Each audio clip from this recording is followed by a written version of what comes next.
Halo berdua, aku masih nemenin kamu nih di berdua isu. Dan masih ngelanjutin tadi ya, kalau tadi aku udah nemenin kamu dengan showbiz update, ada music and also movie update. Sore hari ini seperti biasa, kita kedatangan tamu dari teman-teman Universitas Internasional Batam. To be very exact, dari teman-teman Fakultas Hukum. Udah hadir nih, di numpang-nampang aku mau sapa dulu dong. Hai semuanya. Gitu dong. Kenapa? Gimana kabarnya, sehat? Luar biasa deg-degan. Tadi mereka baru masuk studio tuh yang diucap tuh bukannya sesuatu yang positif gitu ya, tuh langsung Kak aku takut, ya lo aku berasa kayak mau ngapain anak orang gitu ya kan. Kita mau kenalan dulu nih, kali ini ada teman-teman dari Universitas Internasional Batam yang dimana nanti mereka ada juga sesuatu hal yang akan diedukasi nih melalui Pro2 Batam. Cuman aku mau sama-sama dulu nih, di sebelah kanan aku ada Andreas ya. Hai Andreas, selamat sore, apa kabar, sehat? Halo Kak, selamat sore. Dia langsung freeze 1 detik gitu ya. Gak apa-apa, tarik nafas. Buang, gak usah nervous ya, biasa aja. Andreas sehat. Wawan, halo Wawan, apa kabar Wawan? Halo Kak, sehat alhamdulillah. Alhamdulillah sehat, baik ya kabarnya ya. Terus juga di depannya Wawan ada Jessie. Hai Jessie. Halo Kak. Sehat kabarnya Luar Neng? biasa. Kabarnya luar biasa, apa tuh Neng? Luar biasa takut. Kenapa jangan takut ya, ini bukan ujian kok, ini cuma ngobrol ya. Sebelah Jessie ada Daniela. Halo. Hai Kak. Apa kabar? Baik, mantap. Mantap. Oh, kita tepuk tangan dulu buat kita dong. Biar gak nervous ya War ya. Oke, kalau kemarin kita udah ngobrol-ngobrol mengenai, kemarin itu teman kalian itu ngobrolin mengenai hoax. Sekarang kita bakalan ngobrolin mengenai investasi bodong. Wih, sedup ya. Sedup banget loh topiknya, kenapa? Karena relate banget dengan yang lagi diperbincangkan oleh netizen jagat maya sepanjang tahun 2022, betul? Aku kayak ceramah ya sama kalian. Nah, ini kita bakalan bahas mengenai si investasi bodong ini ya. Dari dia itu apa sih pengertiannya, ciri-cirinya apa, terus juga tanda-tandanya apa gitu ya, supaya kita juga bisa lebih aware ya, supaya kita juga tidak mudah tertipu begitu dengan iming-iming yang ada di sosial media gitu kan. Jangan tertipu dengan wah murah banget, jangan ya. Karena sejujurnya di dunia ini tidak ada yang gratis ya, perlu usaha. Kalau kalian mau kaya ya usaha ya. Kita mau ngobrol-ngobrol bareng teman-teman dari UIB di sore hari ini mengenai investasi bodong. So, kayaknya aku mau langsung ke Jessie ya. Iya. Silakan Jessie. Selamat sore teman Pro2. Sore. Jadi kami dari Fakultas Hukum UIB akan membawakan topik berjudul investasi bodong nih. Nah, tentu teman-teman Pro2 pasti tahu ya kata-kata investasi ini. Nah, kata investasi akhir-akhir ini kan mulai booming nih, terutama di generasi milenial dan juga di Gen Z. Pasti udah sering tuh dengerin apa investasi keuangan. Ya. Dan nggak perlu jauh-jauh juga, contohnya aja kita buka Instagram nih Kak, scroll sosmed gitu ya. Iya. Pasti akan muncul tuh user financial keuangan gitu kan, udah pasti ngomongin tentang pentingnya investasi di masa sekarang ini. Nah, ketika investasi ini booming, banyak nih yang udah mulai melakukan investasi itu tanpa mengerti apa sih sebenarnya investasi. Ya, benar. Apalagi kalau apa ya, narasi yang disebarkan ya ke pengguna Instagram itu yang enak-enaknya aja ya. Iya. Yang dapat puluhan jutanya, Iya. yang hasilnya gitu loh. Iya. Jadi orang itu apalagi ya sekarang tuh Gen Z sama millennials, kita nggak usah bohong ya, kita tuh adalah generasi serba instan. Apalagi kita kan sudah dicekokin micin ya dari kecil ya, jadi kita maunya itu apa-apa tuh nggak mau mikirin proses, maunya hasilnya aja. Jadilah gampang tertipu gitu kan. Lanjut. Iya. Jadi karena dipikirnya hanya untuk memperoleh keuntungan nih. Jadi banyak masyarakat yang keliru, terutama generasi milenial dan Gen Z ini. Sehingga masyarakat tuh mulai beranggapan bahwa investasi itu jalan ninja dalam mencapai keuntungan. Iya. Hanya investasi aja yang bisa memperoleh keuntungan. Jadi orang-orang tuh mulai mencari investasi yang memberikan return yang tinggi tanpa memahami resiko dari investasi itu. Bener, dengan narasi high risk high return bosku. Kalau mau cepet harus bisa berani ngambil resiko. Waduh, rusak ya. Rusak nih generasi bangsa gara-gara jalan instan yang seperti itu gitu kan. Lanjut. Apalagi sejak pandemi COVID-19 ini kan, masyarakat gencar-gencar cari sumber pendapatan lain pada situasi sulit ini karena banyak PHK, Yes. usahanya nggak jalan, jadi Bener. karena investasi ini cuma jalan satu-satunya nih biar bisa dapat banyak duit. Sehingga akhirnya banyak investor yang jatuh dalam skema investasi bodong. Betul. Jadi kita di sini membawa apa sih investasi bodong itu pertama-tama. Kita harus mengenali ya supaya ya know your enemies supaya tidak terjerumus ya. Jadi investasi bodong itu apa sih sebenarnya, Jess? Investasi bodong itu pertamanya pasti bentuk penanaman modal, tapi terhadap bisnis ataupun produk yang sebenarnya itu nggak ada kan. Oh baik. Jadi cuma modal cakap saja gitu ya. Jualannya jualan janji-janji palsu. Jadi produknya sebenarnya nggak ada. Aliasnya investasi tipu-tipu lah kan. Oke. Kalau bahasanya sekarang. Dunia tipu-tipu sebenarnya. Baik. Terus Jess, terus. Investasi bodong ini juga pastinya menyalahi aturan resmi dari OJK tentunya, nggak sesuai dengan peraturan perundang-undangan. Dan kalau kita lihat ciri-cirinya nih, biasanya investasi bodong itu nawarin profit atau keuntungan atau return lah yang nggak wajar dalam waktunya yang singkat banget. Yang nggak masuk akal sama sekali. Gitu. Benar. Udah kalian ikut aja sini barengan aku nih afiliatornya, aku pasti terjamin 1 minggu balik modal gitu kan. Gitu kan, murah banget. Jadi karena itu banyak orang tuh tergiur dengan keuntungannya kan, dan jadinya merugikan investor-investor. Istilahnya mau untung malah jadi buntung lah. Kebanyakan buntung. Iya, buntung. Dan tujuannya afiliator itu justru bagus kalau banyak yang buntung, dia banyak buntung gitu ya. Nah kita yang nggak sadar ternyata kita masuk skema itu gitu ya. Oke, menarik. Terus? Nah, investasi bodong ini biasa juga memiliki beberapa ciri-ciri selain yang tadi itu. Jadi selain iming-iming profit yang nggak wajar nih dalam waktu yang singkat, investasi bodong itu biasanya juga minta investor tuh untuk ngajak investor baru lagi. Oh, nyari downliner ya. Untuk masuk ke sektenya. Iya. Sekte tipu-tipu. Iya. Supaya banyak nanti untung dia sebenarnya kan. Kan pinter peres banget gitu ya. Oh iya. Jadi skemanya seperti itu. And then Yang mengajak itu nanti akan diberi bonus. Jadi kamu ikut, saya dapat bonus. Saya ngajak nih dari kan. Ikut yuk, dapat nih banyak duit gitu kan. Terus dari ikut, ternyata saya dapat bonus juga. Dari saya ngajak teman. Saya dapat bonus juga. Itu bisa ciri-ciri dari investasi bodong. Dan itu biasanya beneran dikasih ya bonusnya ya? Iya. Oh. Dalam bentuk dari inilah di aplikasinya gitu. Oh, kayak rewardnya entah dalam bentuk poin kah atau mungkin dia naik dari dari sipil jadi jenderal gitu lah ya. Oke, paham. Terus gimana tuh Jess? Ciri lainnya juga itu dalam investasi bodong itu biasa nggak dijelasin resiko investasi bahwa akan rugi. Oh, yang dijual yang bagus-bagusnya aja. Jadi banyak orang akhirnya ya udah matanya hijau gitu ya, untung, dapat cuan. Masuk kan? Ada ciri-ciri lain nggak? Selain itu sih yang paling umum Kak. Jadi dijanjikannya akan meraih keuntungan terus, pokoknya kalian ikut kita pasti akan untung terus, banyak uangnya akan semakin tinggi profitnya.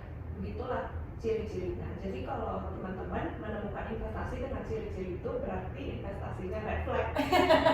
Ya benar, harus mulai diselidiki lebih dalam ya, jangan percaya aja. Karena kita aja, seumpama kita mau asuransi aja lah ya, pasti kan ada gitu kan syarat dan ketentuan atau terms and condition yang dimana harus disetujui oleh kedua belah pihak gitu ya, yang dimana ya menguntungkan kedua belah pihak gitu, kayak apa-apanya itu dikasih tahu gitu loh. Sedangkan kalau di investasi bodong ini negatifnya enggak, cuman positifnya doang gitu. Ya begitulah kalau Anda menempuh jalur instan, jadi kadang malam dan logika tidak jalan ya. Ingatnya cuman oke, nanti kalau aku masukin sekian juta berarti aku balik sekian juta gitu kan. terus tadi kita udah kenalin definisi dari si investasi bodong. dan juga ciri-cirinya. Iya. Lalu Jadi kenyataannya investasi bodong itu sebenarnya mirip-mirip dengan judi. benar. Tapi kenapa gitu ya? Kenapa bisa dibilang gitu ya? Karena kalau kita ngulik nih dari menurut peraturan ya, karena kan kita datang dari Fakultas Hukum nih. Iya, harus ada landasan dong. Nggak boleh comot-comot opini sembarangan ya, Wak ya.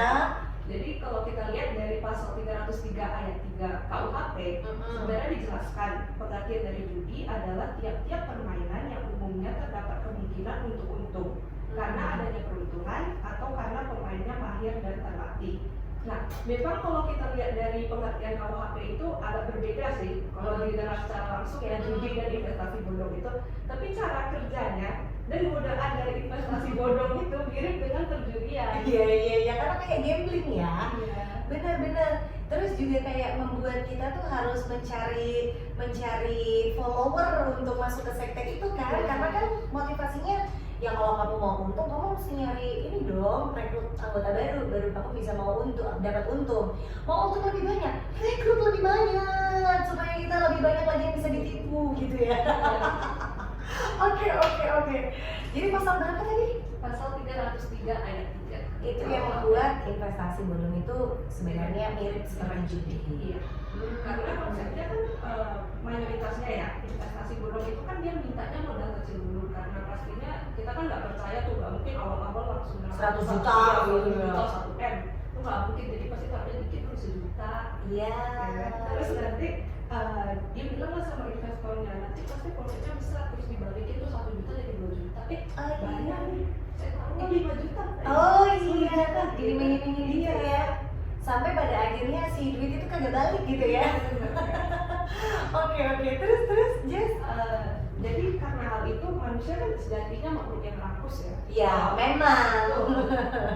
Jadinya kita akhirnya logikanya nggak jalan dan akhirnya terjerumus lah ke trap atau jebakan itu tadi. Iya, kan tergiur tuh jadinya kan karena dibilang profitnya besar. Apalagi kalau kerja sebulan berapa lah, dapat 2 juta kan. Terus dengan taruh itu aja 2 kali lipat uangnya. Duduk-duduk ya kan, nggak ngapa-ngapain udah bisa dapet cuan. Ya pasti sih ya. Siapa yang nggak mau coba kan? Yang mau ya ente semua yang doyan micin itu lah. terus Cara tertipu itu jadi konsepnya sama dengan menjudi kak, dimana seseorang kan kalau udah menang sekali terus pasti kita tergiur nih tadi menang nih besok pasti menang nih. Iya. Lebih banyak tapi kita bandnya kali ini taruh lebih banyak duitnya terus nanti menang lagi ditambahin lagi dan lagi terus sampai uangnya habis semua, lenyap, kalah dalam 1 kali kan. Semua harta aja ditaruh ke dalam bandnya. Benar karena si yang punya investasi bodong itu pasti juga sudah punya skema ya. Iya. Bagaimana tarik ulur korbannya ya. Iya. Kita aja yang tergiur jadinya nggak mikir yang itu. Bahaya loh sebenarnya ya teman-teman, apalagi kalau di era teknologi zaman sekarang ya. Kayak informasi kita bisa dapat dari mana aja.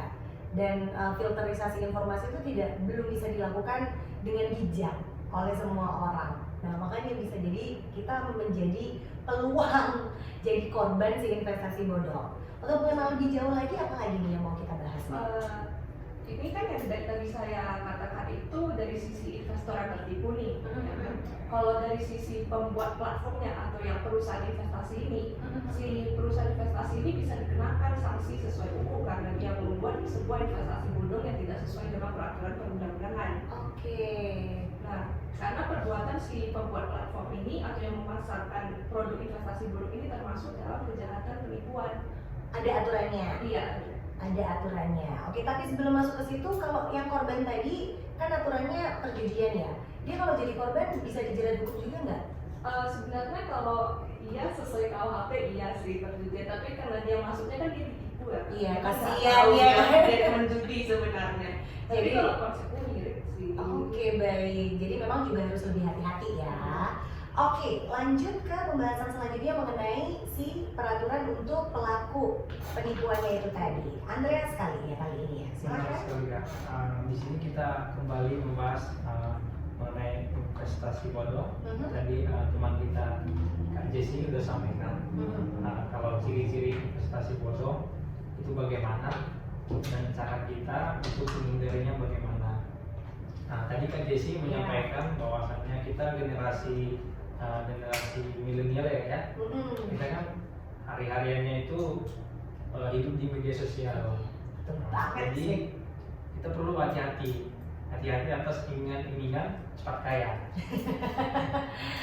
Kamu tahu nggak? Kamu bisa menghasilkan seberapa miliar itu hanya dengan duduk-duduk dengan tidak melakukan apa-apa gitu. Itu iklannya itu yang bodoh juga tuh. Iya ya. Terus gimana tuh? Karena kan para afiliator ini kan mereka dapat keuntungan nih, keuntungan tersendiri dari platform perusahaannya yang mengatasnamakan investasi bodongnya itu. Nah, sementara kan investasi bodong yang kita tahu ini kan mereka itu berani ada badan hukum yang melindungi mereka, berani mengatasnamakan OJK atau perbankan lainnya, sementara itu bohong gitu. Berani ngeklaim mereka itu terverifikasi OJK, padahal sebenarnya enggak gitu ya. Oke, nah terus itulah fenomena yang terjadi selama ini kan. Jadi makanya kita sebagai millennials, Gen Z lah yang paling sering pakai gadget harus lebih hati-hati. Oke, terus ada apa lagi tuh? Nah, di sini tadi sudah disampaikan bahwa produk investasi bodong itu termasuk dalam kejahatan penipuan. Nah, di sini kejahatan penipuan itu di dalam bentuk umumnya ada aturan yang mengatur kan. Jadi karena kita dari berlandaskan hukum gitu ya. Jadi ada aturannya di dalam pasal 378 KUHP. Pasal 378 KUHP yang bunyinya. Nah, di sini saya akan membacakan bunyinya. Pasal 378 KUHP berbunyi barang siapa dengan maksud untuk menguntungkan diri sendiri atau orang lain secara melawan hukum dengan memakai nama, menggerakkan orang lain untuk menyerahkan barang sesuatu kepadanya atau supaya memberi hutang maupun menghapuskan piutang, diancam karena penipuan dengan pidana penjara paling lama 4 tahun. 4 tahun ya, berarti untuk penipuan tuh di negara kita undang-undangnya itu 4 tahun. Benar kan? Atau bisa ada yang aturan denda nggak? Enggak ya? Kalau untuk penipuan? Tergantung case-nya lagi kan? Tergantung case-nya lagi, nanti diselidiki ketika di sidang gitu ya. Oke, terus ada apa lagi Andre? Nah, jadi kan kita dari pasal 378 KUHP tadi kita bedah kenapa investasi bodong dapat diklasifikasikan sebagai penipuan. Nah, yang pertama itu melawan hukum dengan maksud untuk menguntungkan ataupun memanfaatkan diri sendiri maupun orang lain dengan memprovokasi di mana niat dari si pelaku itu bertentangan dengan undang-undang tersebut. Iya, karena tadi itu di penjelasan pasalnya ada menyerahkan, merampas ya kan? Benar sekali. Itu makanya kenapa sih investasi bodong ini kan dia mengelabui gitu ya? Benar sekali. Mengelabui secara diam-diam gitu, dia bikin janji-janji manis secara tanpa akal sehat, si korbannya menyerahkan uangnya dengan sadar gitu ya. Oh, makanya itu dia masuk ke penipuan gitu ya. Benar sekali. Terus. Nah, tadi kan seperti yang saya jelaskan itu perusahaan investasi bodong itu mampu meyakinkan para calon-calon konsumen yang kan dihasut itu dengan mengatasnamakan OJK dan perbankan lainnya gitu kan. Makanya itu biasanya kenapa korban jadi berjatuhan ya. Benar sekali. Karena mereka klaim mereka terverifikasi oleh OJK. Otomatis mereka merasa bahwasannya investasi ini nyata gitu. Wah legit nih, aman udah nggak apa-apa lagi, udah pernah 2-3 kali dikasih balik untung gitu kan. Udahlah mama, ini aja papa storin deh ya uang belanja kita 3 bulan ke depan ya Maya katanya. Habis itu 3 bulan ke depan nggak makan beras, makan jagung. Nah itu kasusnya tuh seperti itu, jadi ceroboh kita gara-gara iming-iming itu kan. Terus ada apa lagi Andre? Ada klasifikasi yang berikutnya itu di mana para investasi bodong ini afiliator-afiliatornya itu mampu membujuk atau mempengaruhi seseorang gitu agar tertarik untuk menyerahkan barang mereka, uang mereka atau bahkan apa yang ada sama mereka itu untuk diinvestasi gitu kan. Nah, kalau menurut kalian tuh si afiliator itu sebenarnya sadar nggak sih yang mereka geluti itu adalah investasi bodong? Kayak ya katakanlah lah kan udah jadi tersangka, jadi udah boleh disebut ya Indra Kents, terus juga ada Doni Salmanan gitu ya.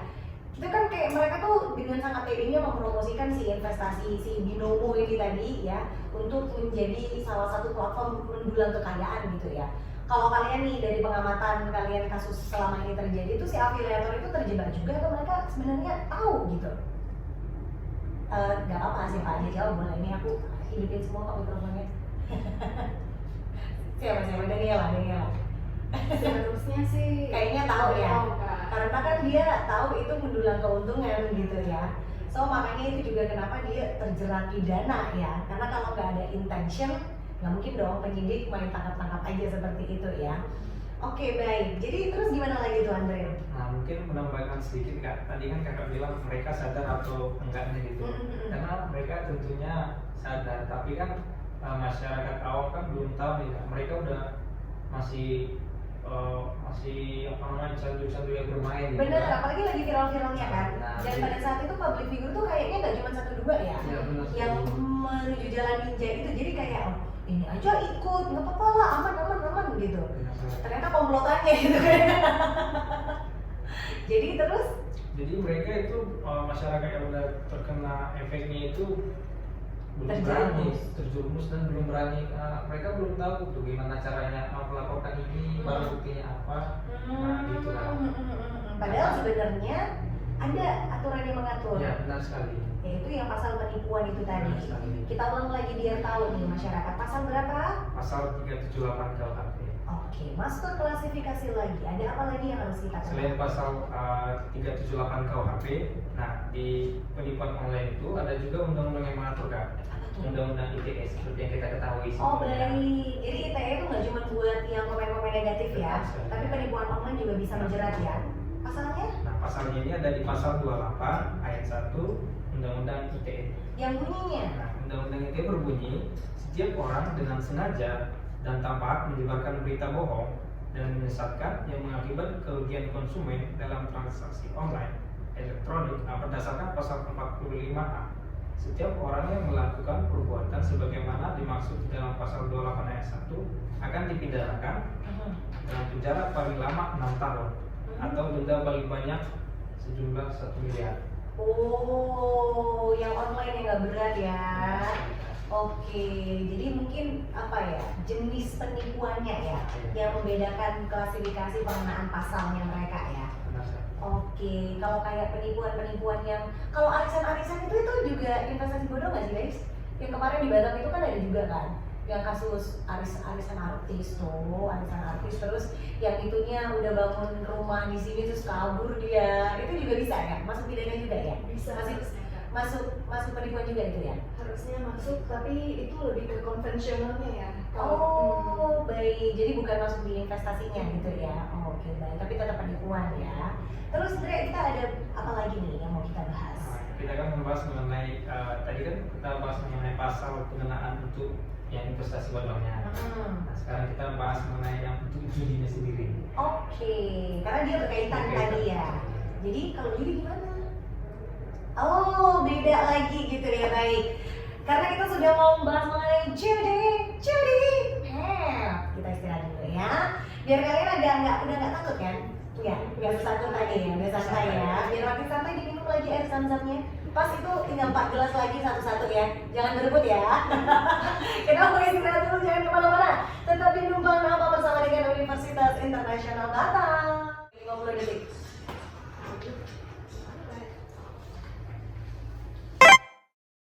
105,5 FM Pro 2 RRI Batam, teman terbaik kamu. Halo teman Pro 2, masih di Numpang Nampang, masih barengan teman-teman dari Universitas Internasional Batam. Hai.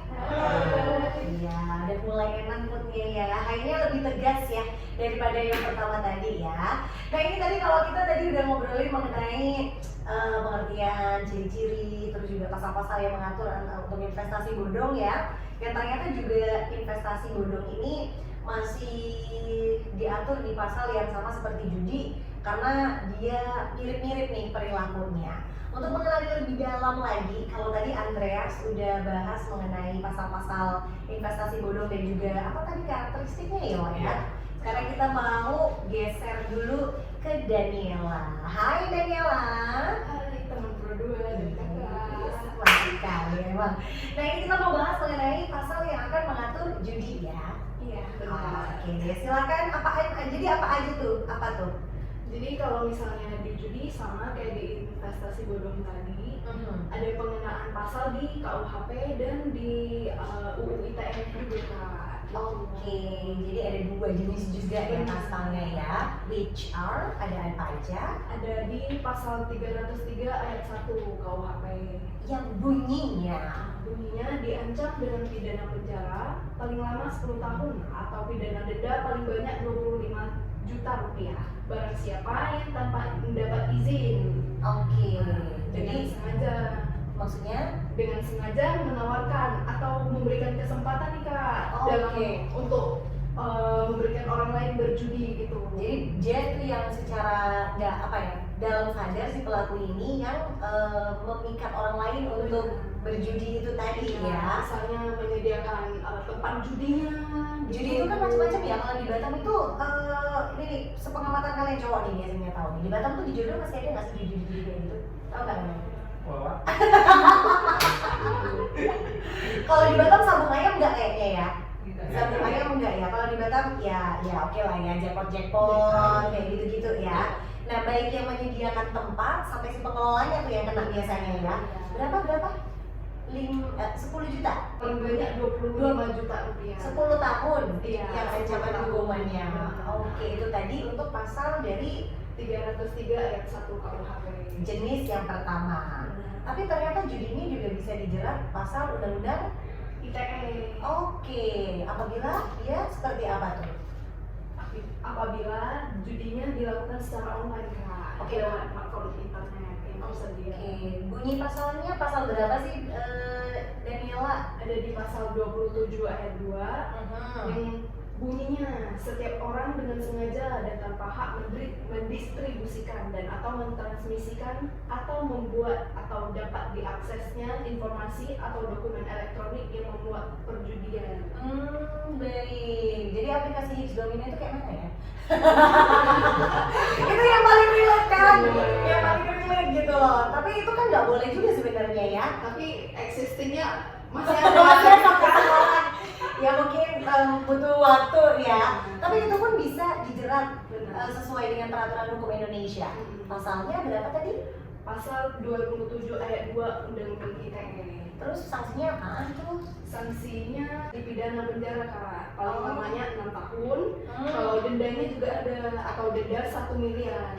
Oh berarti memang untuk pidana yang online itu lebih tinggi ya daripada yang konvensional ya? Iya, ada alasannya Kak sebenarnya. Nah, KUHP ini udah lama. Kalau ITE ini lebih baru. Oh betul. Gitu. Makanya kemarin itu direvisi ya KUHP-nya gitu. Tapi ini udah aturan yang baru nggak sih? Oh oke, baik. Nanti untuk aturan yang baru sendiri itu juga sudah disesuaikan dengan yang sekarang sudah berkembang di isu masyarakat gitu ya. Tapi untuk yang dipakai tadi ternyata untuk yang online itu bisa dijerat di pasal 27 dengan sanksi Pidana penjara paling lama 6 tahun, dendanya 1 miliar. Wih, langsung bangkrut tuh. Tumpur langsung ya. Belum tikar. Terus ada apa lagi Daniela? Terus untuk pengenaan pasal per pasalnya itu sebenarnya pas di tuntutan dan pas udah masuk di pengadilan Kak. Jadi itu tergantung pas penilaian si hakim, Oh, baik. tergantung bukti-buktinya juga pas di persidangan. Nah, seperti yang tadi kita bahas mengenai kasus investasi bodong, mengenai perjudian, kita ambil aja contoh satu ya yang paling hits, kasus binomo.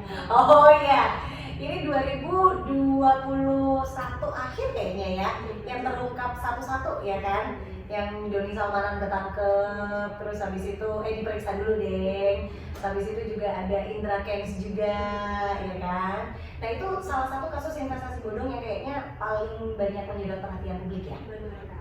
Karena itu afiliatornya itu Saya Sultan. Sultan Medan, satunya lagi Sultan mana sih? Doni itu Sultan mana sih? Surabaya deh. Sultan Surabaya. Oh, Crazy Rich Surabaya sama Crazy Rich Medan, ya Allah. Itu dulu tuh aku tuh sempet kayak mikir-mikir juga gitu ya, ini gimana anak-anak ini ya bisa gitu ya, aku kerja dari subuh sampai subuh lagi masih gini-gini aja gitu ya, mau juga dong gitu kan, tapi untung tidak terjerumus ya, tidak tergiur ya. karena ternyata ya itu tadi yang terlibat bisa dijerat dengan pasal yang juga lumayan berat karena ternyata investasi bodong ini masih inline atau masih ada kaitannya dengan judi ya. Oke, terus ada apa lagi? Terus di kekuasaan atau kewenangan hakim ini nantinya dia yang akan memutuskan seperti apa pasalnya. Nah, kalau di kasus yang binomo seperti kasus yang Indra Kents, Iya. kita sensor aja ya Indra. Udah tahu udah kira. Jadi di kasusnya seperti kasus Indra Kents kita bahas sedikit. Di putusan hakimnya ini sangat menuai pro dan kontra Kak. Kenapa gitu? Mengenai hasil putusannya itu ternyata tidak mengembalikan uang masyarakat. Oh gitu. Iya. Oke, ini aku jujur ya, ini aku nggak ngikutin sih, tapi berarti dia tidak dituntut untuk mengembalikan uang yang udah dia belanja ini tuh.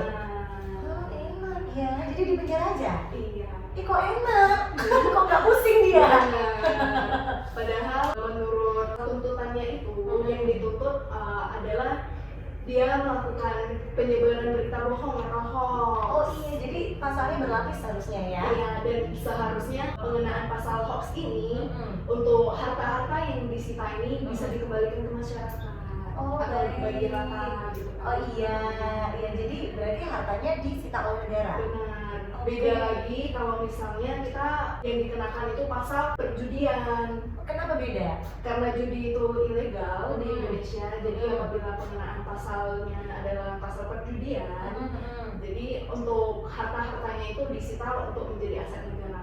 Oh gitu, oh begitu ya. Kalau perjudian udah pasti seperti itu.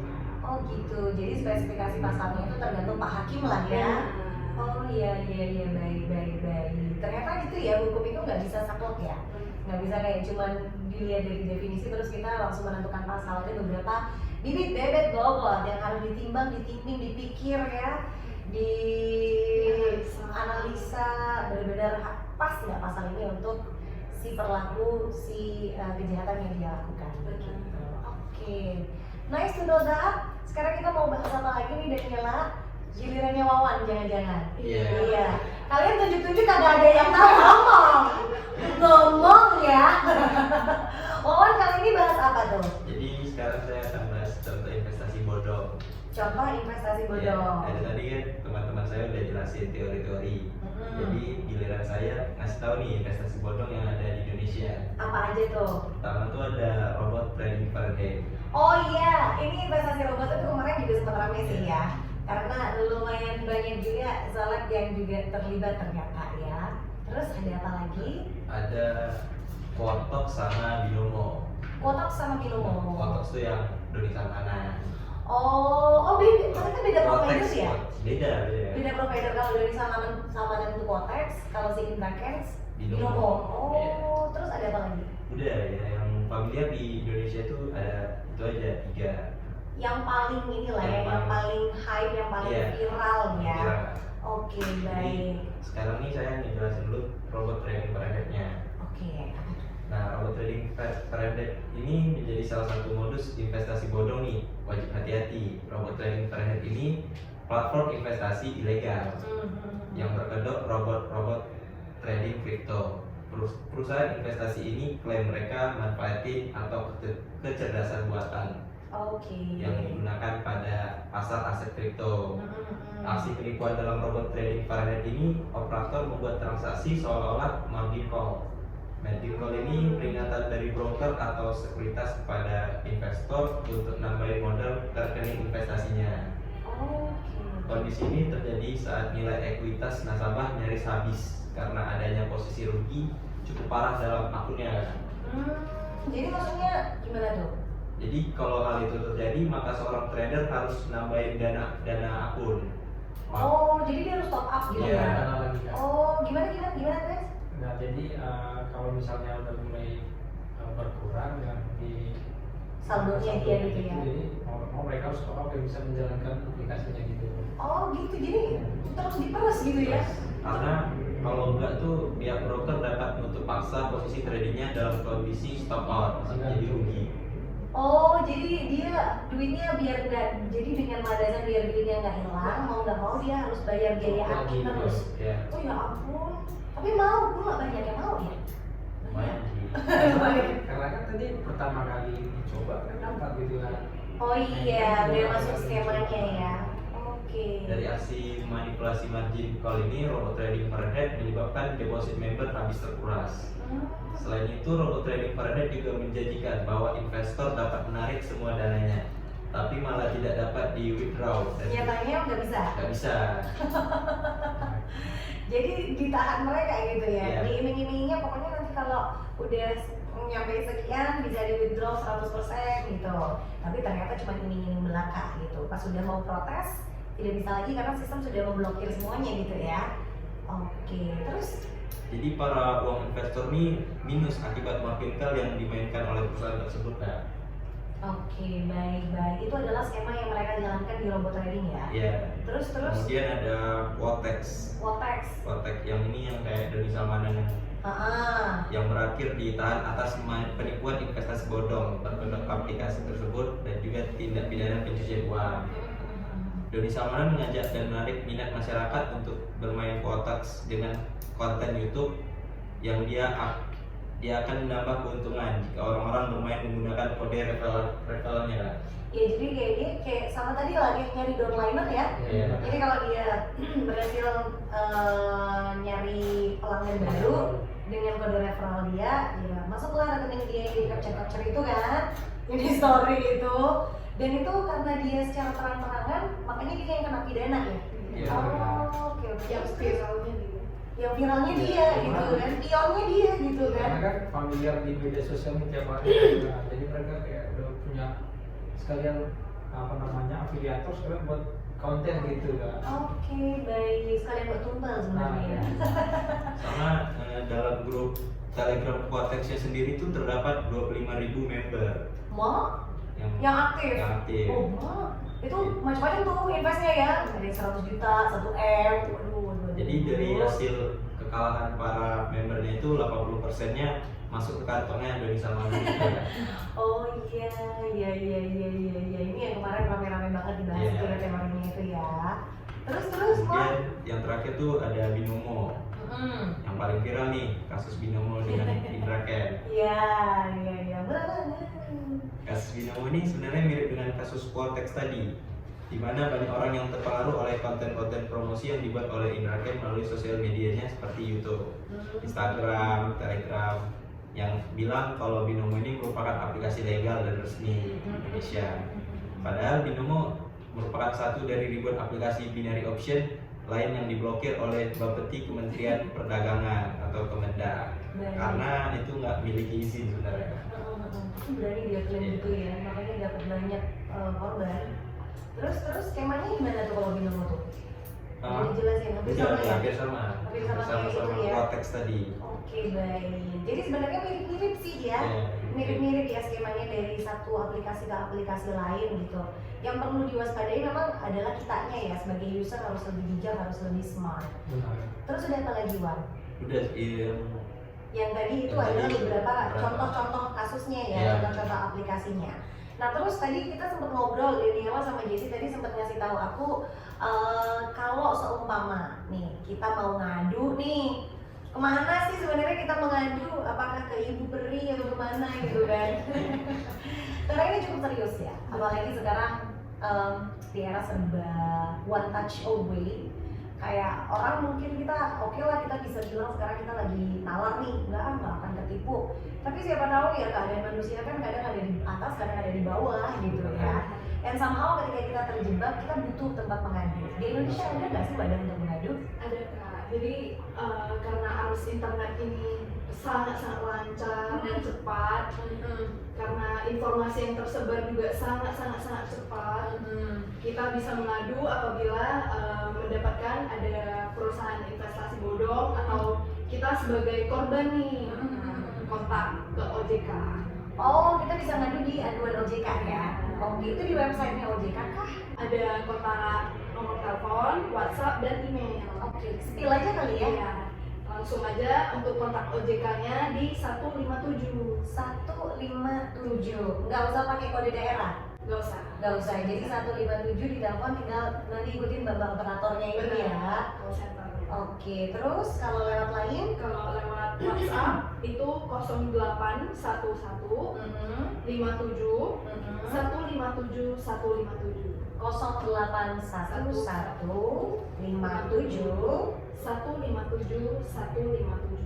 Oke, terus ada lagi kah tempat lain untuk mengadu? Untuk email, kalau misalnya email biasanya agak lambat sih. Iya, nggak responsif ya, benar. Untuk email bisa ke waspadai-investasi@ojk.go.id. waspadai-investasi@ojk.go.id.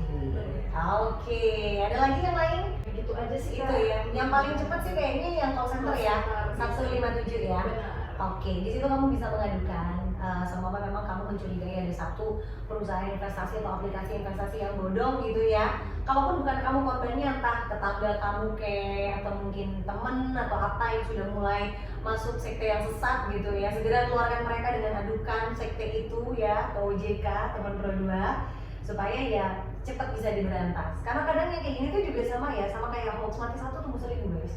Benar.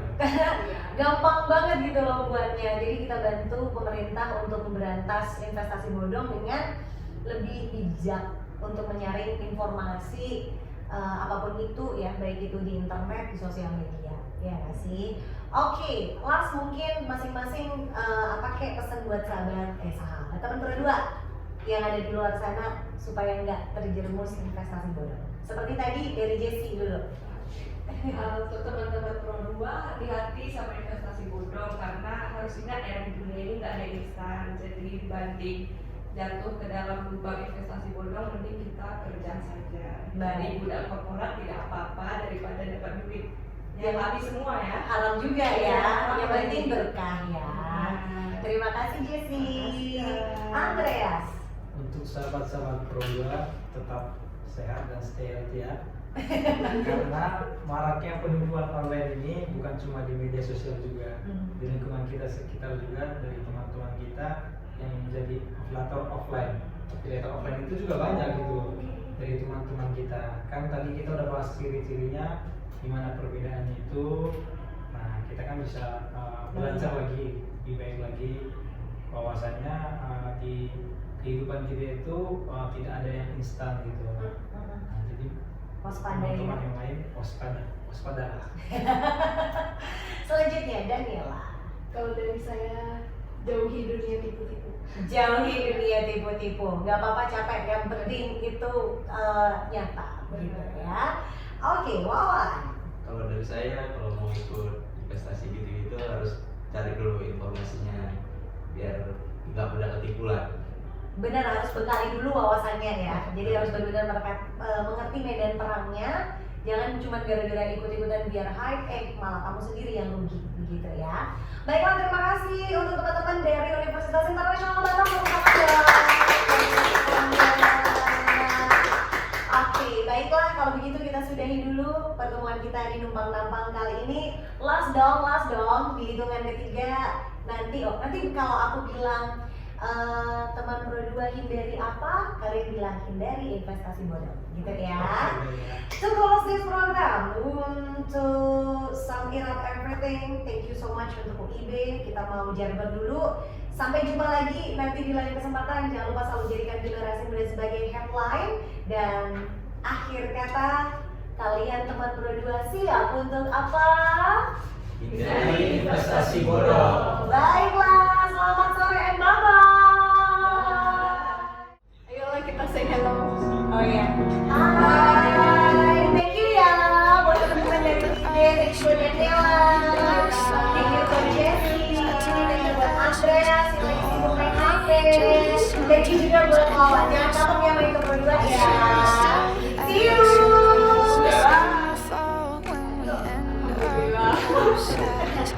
Tinggal 2 segmen lagi menikah. But you don't understand. I'm calling out to you. Can you hear a thing? Match. Oke, kita tunggu ya. I'm the TNT, but you're the spark to blame, and it's fire burning holes inside.